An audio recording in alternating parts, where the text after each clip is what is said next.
নমস্কার, আমি সুমিতেশ। আপনারা দেখছেন খবরিয়া 24 ফেসবুক লাইভ। আমাদের ভোট কথা আজকের যে অনুষ্ঠান, মূলত আপনারা জানেন না যে আজকে সারা দিন ধরে যে রাজনৈতিক কর্মকাণ্ডগুলো চলছিল, পাশাপাশি নির্বাচন নিয়ে যারা ভোটকর্মী তারা নিরাপত্তার দাবিতে গোটা জেলা জুড়েই কুচবিহার শহর থেকে শুরু করে প্রত্যেকটা সাব ডিভিশনে আন্দোলন হয়েছে এবং সন্ধ্যা পর্যন্ত সেই সমস্যা মেটেনি। এছাড়াও যে রাজনৈতিক কর্মকাণ্ড ছিল তার মধ্যে অন্যতম, আপনারা এটাও জানেন যে রাসমেলার বাট নিয়ে যে সমস্যাটা চলছিল, মোদি এবং মমতার সভা, সেটা আদৌ হবে কি না সেটা নিয়ে একটা সংশয় তৈরি হয়েছিল। সেই সমস্যারও সমাধান হয়েছে। এইসব যে রাজনৈতিক সারাদিনের কর্মকাণ্ড ছিল সেই সব নিয়েই আজকে আমাদের ভোট কথা। প্রথমেই আমি আসি যে প্রসঙ্গে, সেটা হচ্ছে যে গতকালকে মাথাভাঙায় মমতা বন্দ্যোপাধ্যায় সভা করে এনআরসি নিয়ে বিজেপির বিরুদ্ধে, মোদী সরকারের বিরুদ্ধে তোপ দেখেছিলেন আসামের এনআরসি নিয়ে। আজকে তিনি অসমে গিয়েছিলেন, সেখানেও এনআরসির বিরোধিতা করে কথা বলেছেন। অসমের ধুবড়িতে তিনি সভা করেছেন।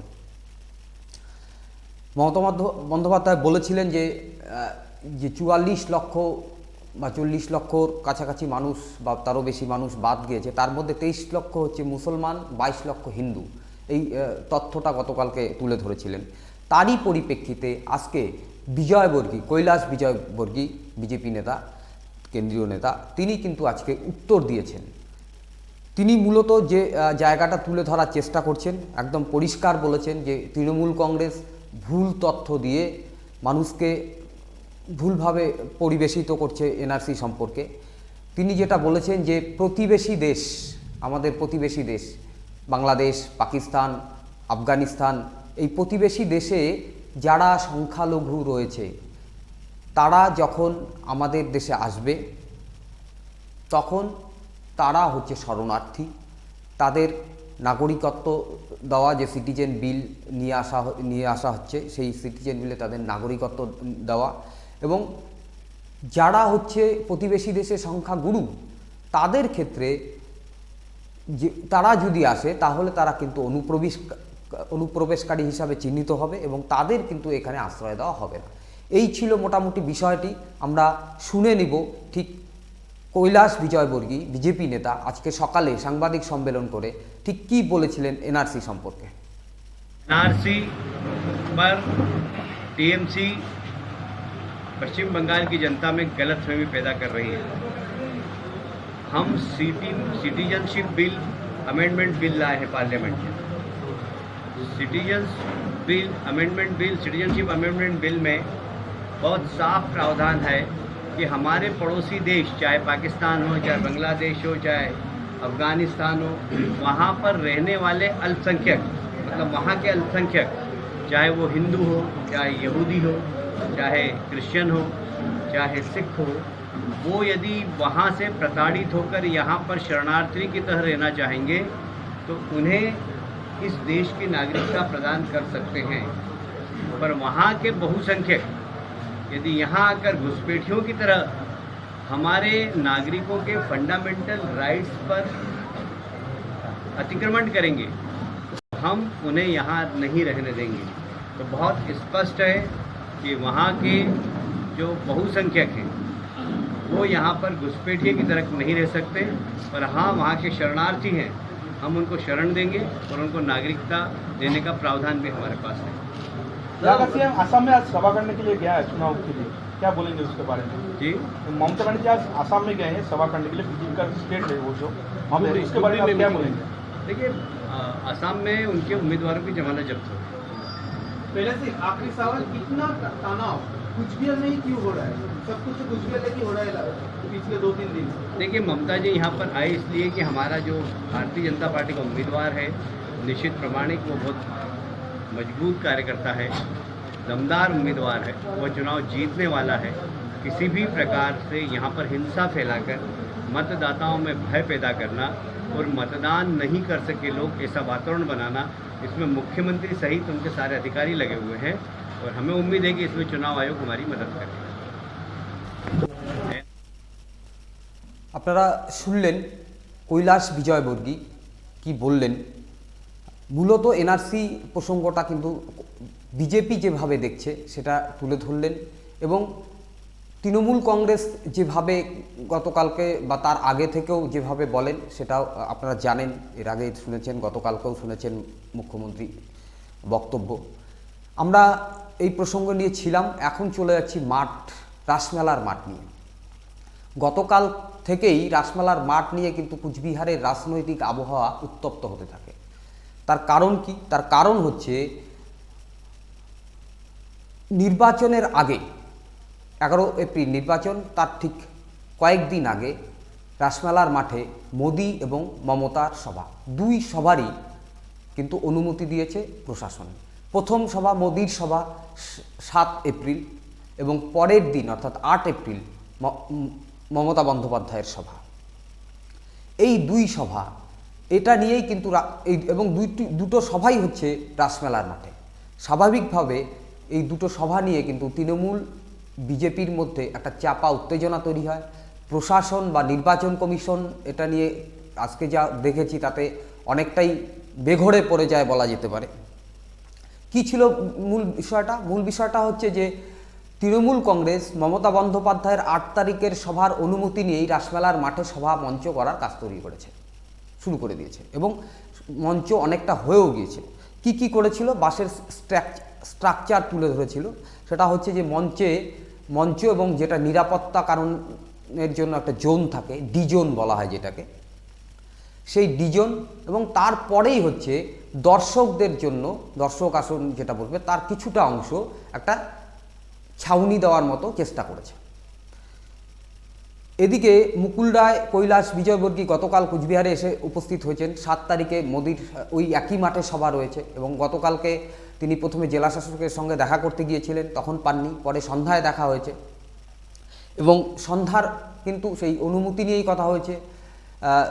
সভার কি করে হবে, সেখানে একটা স্ট্রাকচার আছে, কার স্ট্রাকচার, এসব নানান প্রশ্ন উঠে এসেছিল ওই সময়। আজকে সকাল থেকেও সেই একই প্রক্রিয়া শুরু হয়।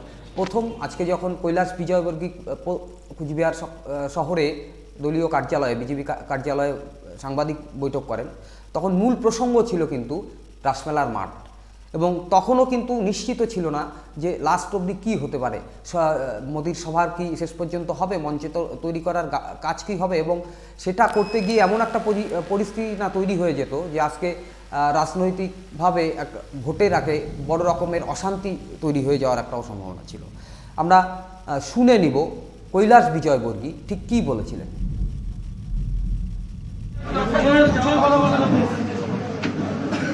मुकुलदा लेने वाले थे,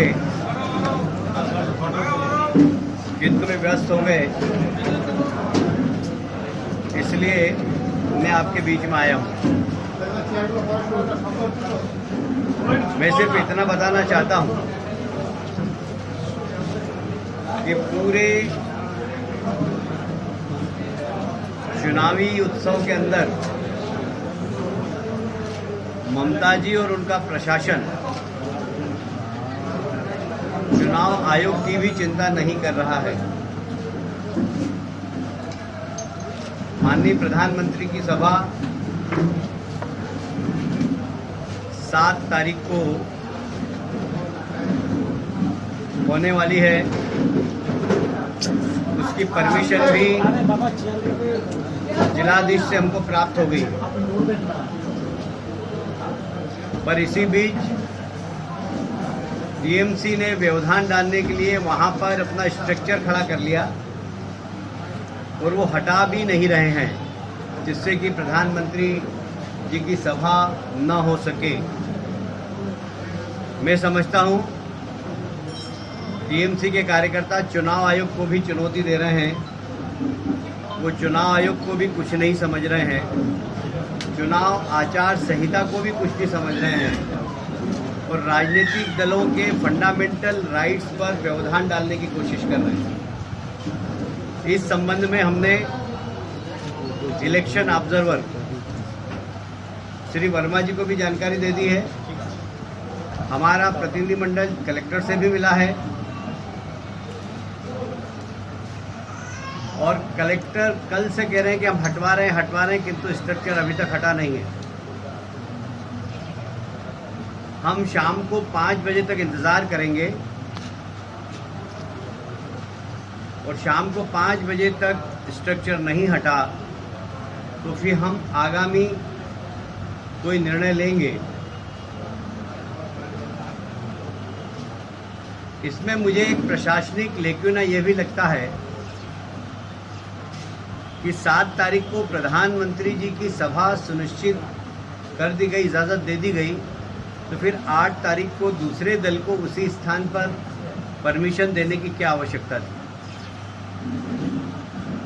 यह प्रशासनिक फेल्यूर है, यह प्रशासनिक असफलता है, या शायद प्रशासन यह चाहता है कि यहाँ पर लॉ एंड ऑर्डर बिगड़े, क्योंकि ये वाली सीट भारतीय जनता पार्टी जीत रही है, हमारे निश्चित प्रमाणिक चुनाव जीत रहे हैं, तो कैसे भी यहाँ पर शांति भंग हो, इसमें प्रशासन की भूमिका भी संदिग्ध है।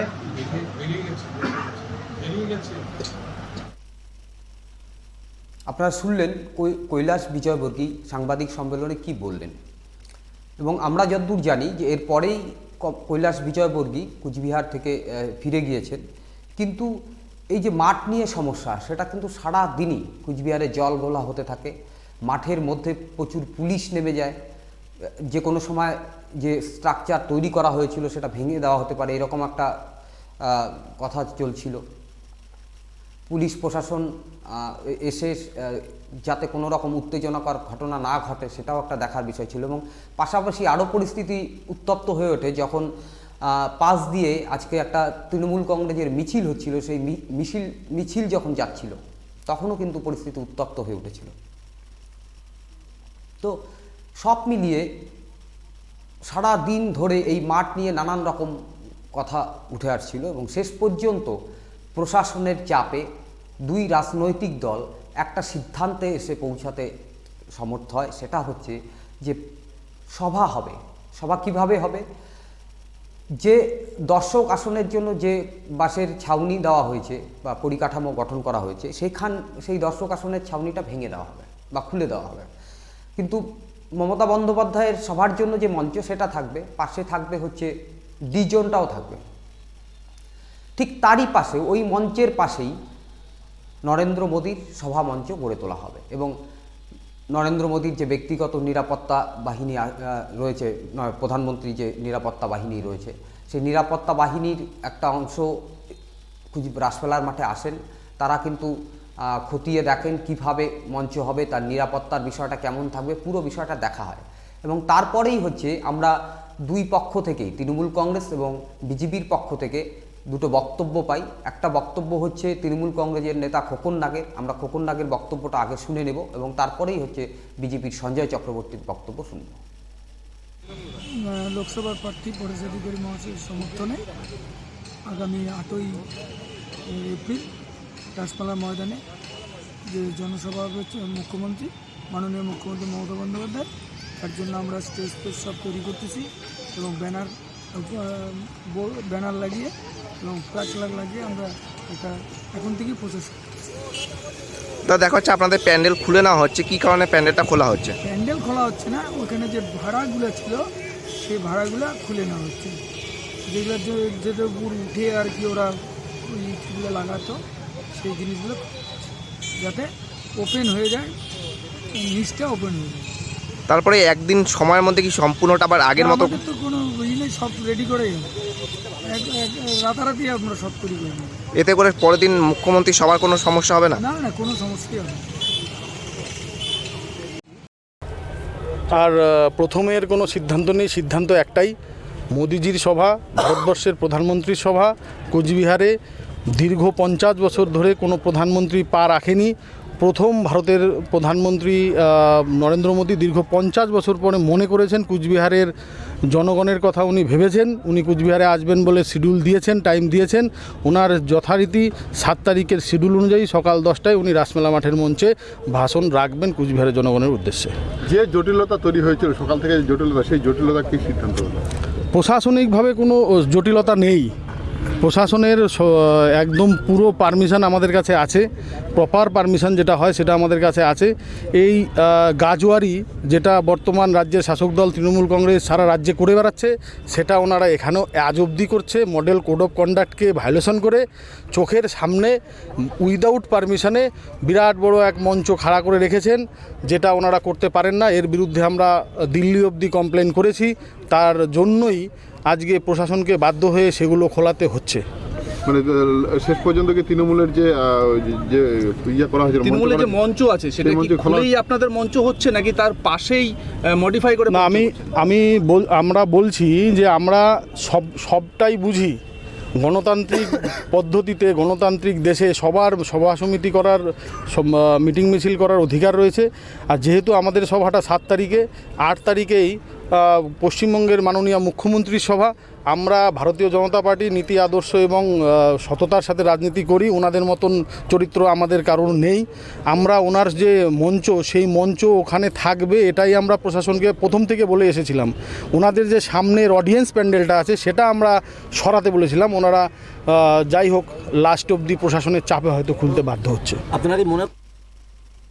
আপনারা শুনলেন যে শেষ পর্যন্ত কিভাবে মাঠ নাটকের পরিসমাপ্তি ঘটল। মাঠ নাটক অর্থাৎ রাসমেলার মাঠে যে দুটো সভা নিয়ে সারা দিনের চরম উত্তেজনা চলছিল দুই পক্ষের মধ্যে, প্রশাসন মাঝখানে পড়ে গিয়েছিল। এই মাঠ নাটক সেটা কিন্তু শেষ পর্যন্ত এভাবেই মিটল, আপনারা দেখলেন। এবং গুরুত্বপূর্ণ বিষয় যেটা, সেটা হচ্ছে 7 তারিখ নরেন্দ্র মোদী কুচবিহারের মতো জায়গাতেও জনসভা করতে আসছেন। রাসমেলার মাঠে জনসভা হবে। তিনি কি বলেন সেদিনের সভা থেকে, সেটা যেমন অন্যতম লক্ষণীয় বিষয় হয়ে থাকবে। এবং পাশাপাশি পরের দিন, অর্থাৎ মোদি যেদিন সভা করছে তার পরের দিন মমতা বন্দ্যোপাধ্যায়ের সভা। মোদির কি কোন কোন প্রশ্নের উত্তর মমতা বন্দ্যোপাধ্যায় দেন, এবং দুইজনের যে বাকযুদ্ধ হবে, মানে প্রথম দিনের কথা পরের দিনের উত্তর দেওয়া হবে, সেটা কার্যত এখন থেকেই পরিষ্কার বোঝা যাচ্ছে।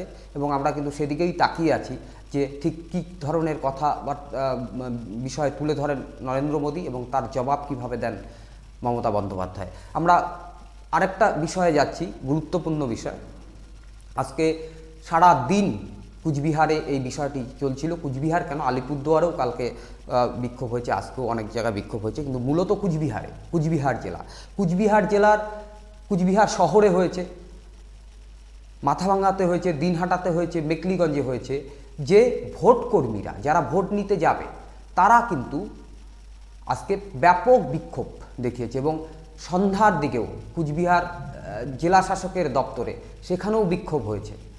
তাদের একটাই দাবি, সেটা হচ্ছে তারা নিরাপত্তার দাবি করছেন, যে প্রত্যেকটা বুথে 4 জন করে অন্তত পক্ষে কেন্দ্রীয় বাহিনী দেওয়া হোক। কিন্তু সেই আশ্বাস তারা পাচ্ছেন না, যার জন্য আন্দোলন চালিয়ে যাচ্ছে। এবং তারা যে বিষয়গুলো তুলে আনলেন, কেন চাচ্ছেন, রাজ্য পুলিশের উপরে কেন তাদের ভরসা নেই, যে বিষয়গুলো তুলে আনলেন তার মধ্যে অন্যতম প্রসঙ্গ হচ্ছে যে পঞ্চায়েত নির্বাচন, গত পঞ্চায়েত নির্বাচন, যা নিয়ে অনেক কথা এখনও চলে, যে গত পঞ্চায়েত নির্বাচনে যারা ভোট গ্রহণ করতে গিয়েছিলেন তাদের উপরে কিভাবে আক্রমণ শানিত হয়েছিল, একজনের মৃত্যু পর্যন্ত হয়েছিল, সেই রায়গঞ্জের রাজকুমার রায়ের মৃত্যু পর্যন্ত হয়েছিল। এই সব ঘটনার পর কিন্তু এবার আর নিরাপত্তাহীনতায় ভুগে বুথে যেতে চাইছেন না ভোটকর্মীরা।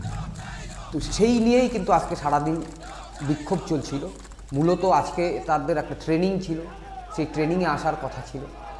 ট্রেনিং কেন্দ্রে তারা এসেওছেন, এসে ট্রেনিং না দিয়ে বিক্ষোভ করেছেন। এবং প্রশাসন কোথাও কোথাও এসডিও বেরিয়ে এসে দু একটা আশ্বাস দিল, কিন্তু মূল কুচবিহার জেলা থেকে যে জেলা নির্বাচন জেলা আধিকারিক, তিনি কিন্তু আমরা শেষ খবর পাওয়া পর্যন্ত কোনো আশ্বাস দিয়েছে বলে শুনিনি।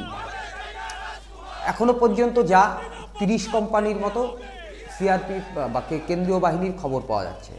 আর কুচবিহার জেলার যে লোকসভা এলাকা, কুচবিহার লোকসভা কেন্দ্র, সেটা হচ্ছে 7টা বিধানসভা নিয়ে। আর জেলার 2টো বিধানসভা হচ্ছে একটা জলপাইগুড়িতে, একটা আলিপুরদুয়ারে পড়েছে, আলিপুরদুয়ারে তুফানগঞ্জ, জলপাইগুড়িতে মেকলিগঞ্জ। কিন্তু প্রত্যেকটা জেলার প্রত্যেকটা সাব ডিভিশনে বুথ রয়েছে, প্রত্যেকটা বুথে ভোট হবে, পঞ্চায়েতে প্রত্যেক জায়গায় গণ্ডগোল হয়েছে। তো প্রায় 2,500 বুথ, সেই 2,500 বুথে 4 জন করে যদি কেন্দ্রীয় বাহিনী দেওয়া যায় তাহলে 10,000 কেন্দ্রীয় বাহিনীর প্রয়োজন হয়। তাছাড়াও তো পেট্রোলিং আছে, রুট মার্চ আছে, বিভিন্ন জায়গায় গণ্ডগোল হলে দৌড়ানোর ব্যাপার আছে। কিন্তু এত কেন্দ্রীয় বাহিনী কোথায়?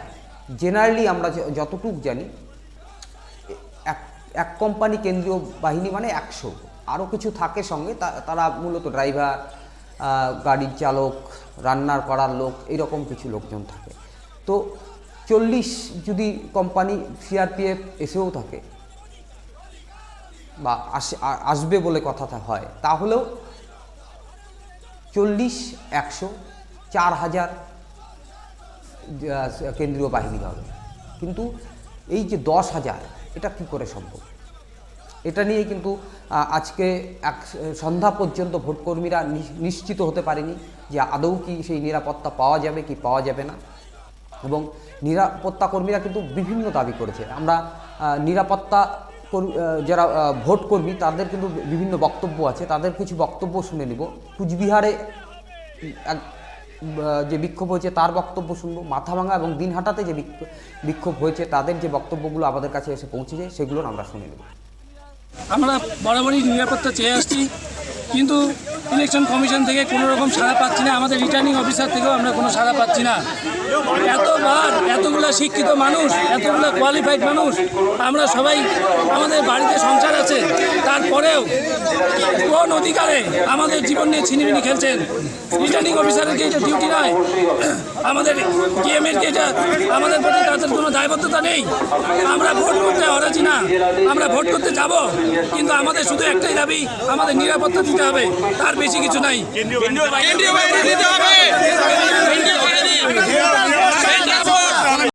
থেকে ট্রেনিং ক্লাস ছিল রামভোলা স্কুলে, আমরা ট্রেনিং করতে এসেছি। আমাদের উদ্দেশ্য আমরা দেশের কাজ করব, আমরা ভোটের ট্রেনিং করব এবং ভোটের ডিউটি করতে যাব। এখানে আমাদের কোনো দ্বিমত নেই। এটা গণতান্ত্রিক উপায়ে আমরা গণতান্ত্রিক আন্দোলন করছি এই কারণেই যে আমাদেরকে সেন্ট্রাল বাহিনী দিতে হবে। কারণ বিগত পঞ্চায়েত ইলেকশনে আমরা যেভাবে আঘাত পেয়েছি, বুধে বুধে যেভাবে আমাদের মানে আমরা অত্যাচারিত হয়েছি, ভীতি প্রদর্শন হয়েছে, আমাদের রাজকুমার যেভাবে মারা গেছে, তার এগেনস্টে আমরা যাতে আমাদের কোনো ভোটকর্মী যাতে মারা না যায়, আমরা যাতে অক্ষত অবস্থায় বাড়িতে ফিরে আসতে পারি, তাই আমাদের আন্দোলন। আমরা সেন্ট্রাল বাহিনী চাই। স্টেট গভর্নমেন্ট যদি সেন্ট্রাল বাহিনী ডিপ্লয়েড না করে তাহলে আমরা পঞ্চায়েত ভোটে পুনরাবৃত্তি চাচ্ছি না। পঞ্চায়েত ভোটে আমরা প্রত্যেকে সাক্ষী হয়েছি কি চরম আমাদেরকে ইসের মধ্যে পড়তে হয়েছে। আমাদের রাজকুমার আমাদের সহকর্মী তাকে আজকে নৃশংসভাবে খুনিত হয়েছে, অথচ এটা সেন্ট্রাল ইলেকশন আন্ডারে ভোটিং প্রসিডিওর হচ্ছে। কিন্তু স্টেট গভর্নমেন্ট এবং স্টেট ইলেকশন কমিশন ইচ্ছা করেই আমাদের বুথে প্রতি বুথে কনফার্মেশন দিচ্ছে না আমাদের যে আমরা সেন্ট্রাল পুলিশ নিয়ে ভোট করব না রাজ্য পুলিশ নিয়ে ভোট করব। আমরা বারবার বলছি আমরা রাজ্য পুলিশ কিংবা সিভিক পুলিশ নিয়ে আমরা ভোট করতে চাই না, আমাদের অবশ্যই সেন্ট্রাল বাহিনী লাগবে। সেন্ট্রাল বাহিনী যদি না হয় আমরা এইরকম উত্তেজনাপ্রবণ এলাকা আমাদের সিতাই, আমাদের শীতলকুচি, আমাদের এখানে দিনহাটা এবং সিতাই, আমরা জানি এখানকার 99% বুথ হয়তো উত্তেজনাপ্রবণ, না হলে আমাদের সমস্ত ভোটকর্মী কেন তারা নিরাপত্তাহীনতায় ভুগছে। ফলে আমরা নির্বাচন কমিশন, প্রশাসন, সর্বোপরি সরকারের কাছে আমাদের দাবি, আমাদের প্রত্যেকটা বুথে সেন্ট্রাল বাহিনীকে ডিপ্লয়েড করা হোক, সুনিশ্চিতকরণ করা হোক, তবেই আমরা আগামী দিনে, আমরা বলছি না যে আমরা ভোট করব না, আমরা প্রত্যেকে ভোট করব এবং আমরা ভোট করাই কিন্তু আপনারা দেখলেন যে ভোটকর্মীদের যে বিক্ষোভ গোটা জেলা জুড়ে, কুচবিহার শহর থেকে শুরু হয়ে মাথাভাঙা, দিনহাটা, মেকলিগঞ্জ, তুফানগঞ্জ সর্বত্র হয়েছে, সেটার একটা চিত্র তুলে ধরার চেষ্টা করলাম। এবং এখনও পর্যন্ত আমরা শেষ পর্যন্ত যতটুকু কথা শুনেছি, এখনও পর্যন্ত কিন্তু আশ্বস্ত করতে পারেননি নির্বাচন কমিশন যে তাদের দাবি অনুযায়ী প্রত্যেক বুথে 4 জন করে কেন্দ্রীয় বাহিনী দেওয়া হবে। যাই হোক, সময় আছে, কি হয় আমরা দেখব। এবং এরপরে আমার যে বিষয়টা বলার আছে যে আজকে কিন্তু সন্ধ্যা থেকে ঝড় বৃষ্টি শুরু হয়ে গেছে, আপনারা জানেন। নির্বাচন ঘনিয়ে এসছে, প্রচারের দিক, সন্ধ্যার পর বেশিরভাগ প্রচার ব্যাহত হয়েছে, এটাও ঠিক। আকাশে এখনও বজ্র বিদ্যুৎ চমকাচ্ছে এবং একটা ঝড়ো হাওয়া আছে, কোথাও কোথাও বৃষ্টিও হচ্ছে এখনও। তো স্বাভাবিকভাবেই কিছুটা হলেও নির্বাচনী প্রচারে কিন্তু প্রভাব পড়বে, কিন্তু আমাদের নির্বাচনের দিকে নজর রাখতেই হবে, কারণ এখন নির্বাচন মানেই সারা দিন উত্তপ্ত পরিস্থিতি কুচবিহার জেলা সহ গোটা রাজ্যে, গোটা দেশে। আমরা আগামীকালকে আবার আপনাদের সামনে আসব। আজ এখানেই, নমস্কার।